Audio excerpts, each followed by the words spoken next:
रांची से मुंबई जाने वाली इंडिगो की फ्लाइट से टकराई चील, बाल बाल बचे 164 यात्री। रांची के बिरसा मुंडा एयरपोर्ट पर मंगलवार की दोपहर बाद 2:45 बजे बड़ा हादसा होते होते बचा। रांची से मुंबई जा रही इंडिगो की फ्लाइट टेक ऑफ करते ही एक चील से टकरा गई। विमान में 164 यात्री सवार थे। सभी यात्री बाल बाल बच गए। चील से टकराने के बाद पायलट ने सूझबूझ से विमान को काबू कर लिया और रांची एयरपोर्ट पर इसकी इमरजेंसी लैंडिंग कराई गई। इसके बाद इंजीनियरों ने विमान की जांच की। विमान में तकनीकी खामी आने की वजह से इसे रोक लिया गया। कोलकाता से इंडिगो का दूसरा विमान मंगाया गया और लगभग शाम 5:15 बजे यात्रियों को लेकर यह विमान मुंबई के लिए रवाना हुआ। इंडिगो की फ्लाइट संख्या 6E341 से चील के टकराते ही एयरपोर्ट पर हंगामा मच गया। इंजीनियर फौरन अलर्ट हो गए। पायलट ने इमरजेंसी लैंडिंग कराई। विमान की इमरजेंसी लैंडिंग करते ही सभी यात्री विमान से निकले। यात्रियों के चेहरे पर घबराहट साफ दिखाई दे रही थी।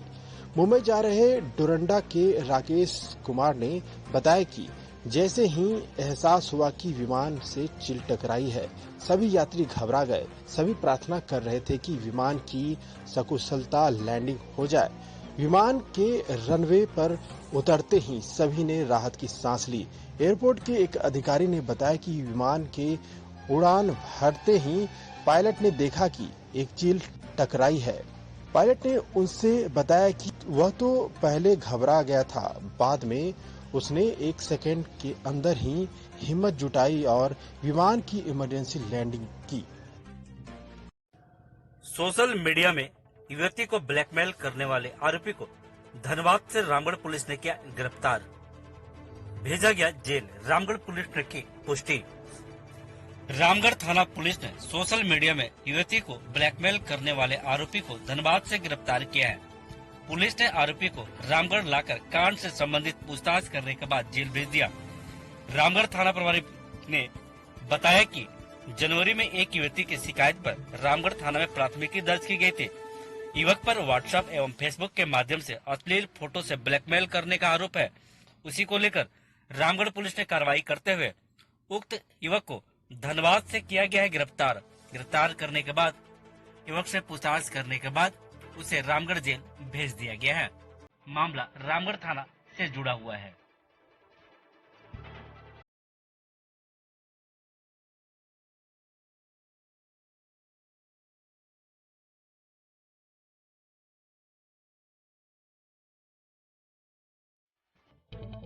रांची से चोर गिरोह के 9 आरोपी पकड़े गए हैं और काफी मात्रा में सामान भी जब्त हुए हैं।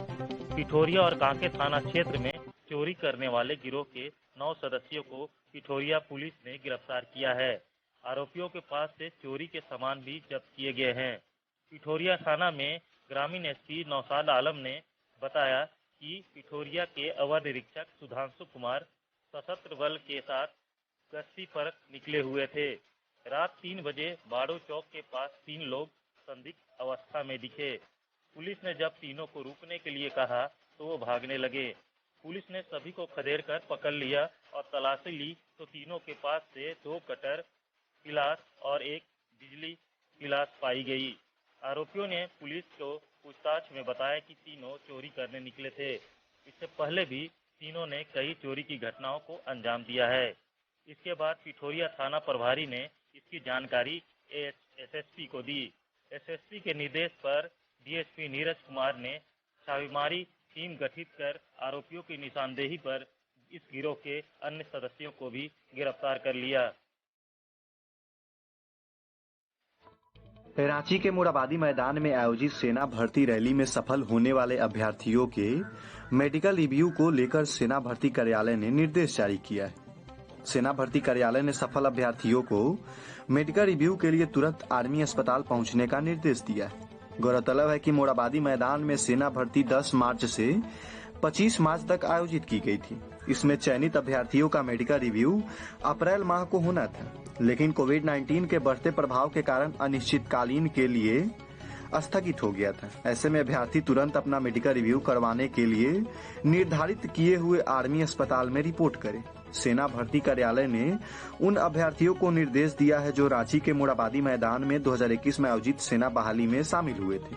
उन्हें जल्द रिव्यू मेडिकल एग्जामिनेशन में शामिल होने का निर्देश जारी किया गया है। कोरोना काल में भी रिम्स अस्पताल में मरीज फर्श पर इलाज कराने को है मजबूर। लगातार हो रहे बारिश में रिम्स अस्पताल में इलाज करा रहे मरीजों की भी परेशानी बढ़ा दी है। तेज बारिश के कारण न्यूरो सर्जरी गैलरी में भी पानी आ रहा है। ऐसे में मरीज और उनके परिजनों की टेंशन बढ़ती जा रही है। स्थिति यह है कि कई मरीजों के परिजन बारिश शुरू होते ही छाता लेकर बैठ जाते हैं। वहीं कुछ मरीजों को पानी से बचाने के लिए बीच गैलरी में कर दिया जाता है।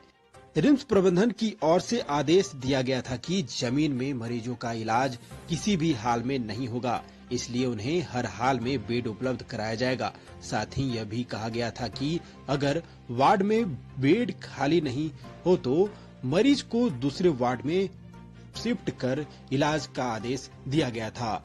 रिम्स के पीआरओ डॉक्टर डीके सिन्हा ने कहा कि मरीजों की संख्या में लगातार वृद्धि हो रही है, इसी कारण रिम्स में भीड़ बनी रहती है। हम किसी भी मरीज को नकार नहीं सकते। मरीजों की ऐसी हालत पर हमें भी दुख होता है। रिम्स में मौजूद हमारे चिकित्सक बेहतर इलाज करते हैं। बता दें कि रिम्स के न्यूरो सर्जरी विभाग में बेड की संख्या 90 से के लगभग है, लेकिन 150 से की संख्या में मरीज यहां आते हैं। ऑनलाइन पढ़ाई के नाम पर निजी संस्थानों द्वारा पैसे वसूली के विरोध में हेमंत सोरेन का रामगढ़ पटेल चौक पर किया गया पुतला दहन।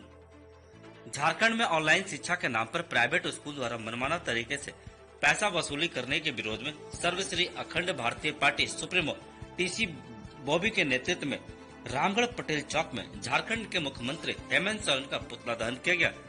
पुतला दहन से पूर्व सर्वश्री अखंड भारतीय पार्टी के प्रधान कार्यालय गुरियारी बाग रामगढ़ से पार्टी कार्यकर्ता सोशल डिस्टेंस का पालन करते हुए जुलूस के शक्ल में पटेल चौक रामगढ़ पहुंचे।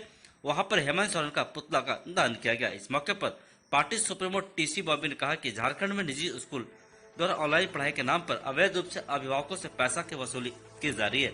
शासन समय इस पर किसी प्रकार का सरकार संज्ञान नहीं लेती है तो लोग उग्र आंदोलन करने के लिए बाध्य होंगे।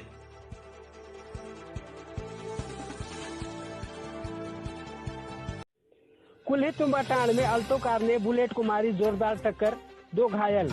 गोला चारूपत के कुल्ही स्थित तुम्बाटांड में सोमवार को एक अल्टो कार ने बुलेट को जोरदार टक्कर मार दी, जिससे बुलेट सवार 2 युवक घायल हो गए। घायल युवकों को समाज सेवियों द्वारा एम्बुलेंस बुलाकर गोला स्थित सामुदायिक स्वास्थ्य केंद्र में भर्ती कराया गया है। जानकारी के अनुसार गोला की ओर से बुलेट संख्या JH09AW 3673 में सवार होकर शंभू सिंह और उसके एक साथी रांची की ओर जा रहे थे। बताया जाता है कि कुल्ही तुम्बाटांड पहुंचते ही युवकों को पीछे से आ रही अल्टो कार संख्या JH09N0683 ने जोरदार टक्कर मार दी, जिससे शंभू सिंह व उनके साथी को सिर, पैर और हाथ में चोट लगी। घटना की सूचना पाकर समाज सेवी सुधीर मंगलेश और कुर्मी विकास मोर्चा के केंद्रीय सदस्य विराट महतो मौके पर पहुंचे और एम्बुलेंस बुलाकर घायलों को अस्पताल भिजवाया। मौके पर रोशन कुमार, दुष्यंत कुमार सहित कई लोग मौजूद थे। रामगढ़ विधानसभा क्षेत्र में विधायक मत से लगाए जाएंगे 235 नए चापानल, विधायक ममता देवी ने दी जानकारी। रामगढ़ विधानसभा क्षेत्र के सभी पंचायतों में विधायक मत से 235 नए चापानल लगाए जाएंगे। इसकी जानकारी विधायक ममता देवी ने दी। उन्होंने बताया कि 10 वर्ष पूर्व सरकार द्वारा नए चापानल लगाने पर रोक लगा दी गई थी, लेकिन क्षेत्र में पेयजल की समस्या को देखते हुए सरकार ने विधायक मत से पुनः चापानल लगाने का निर्णय ली है। उन्होंने बताया कि विधानसभा क्षेत्र अंतर्गत 47 पंचायत हैं। एक पंचायत में 5 नए चापानल लगाए जाएंगे। चापानल लगाने के निर्णय पर विधायक ने मुख्यमंत्री हेमंत सोरेन एवं पेयजल एवं स्वच्छता मंत्री मिथिलेश ठाकुर का आभार प्रकट किया है। उन्होंने बहुत जल्द इसकी शुरुआत करने की बात कही है।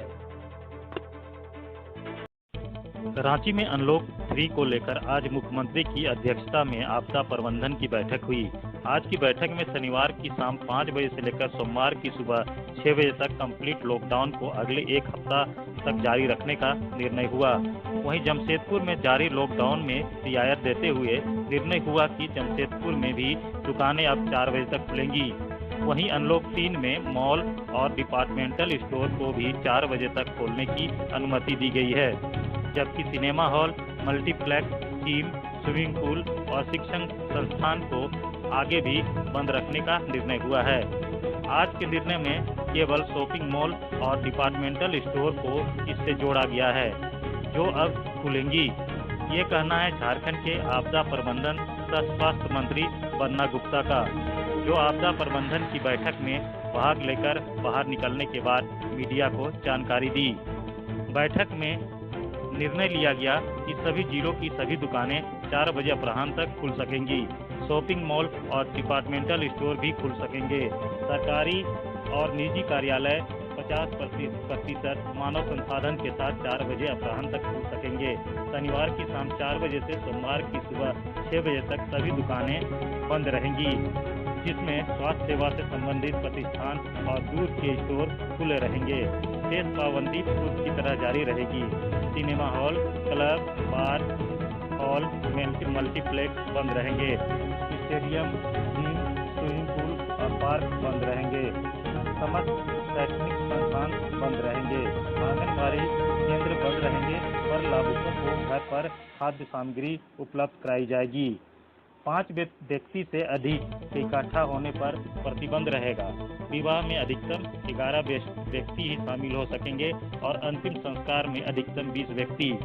धार्मिक स्थल श्रद्धालुओं के लिए बंद रहेंगे। जुलूस पर रोक जारी रहेगी। बस परिवहन पर रोक जारी रहेगी।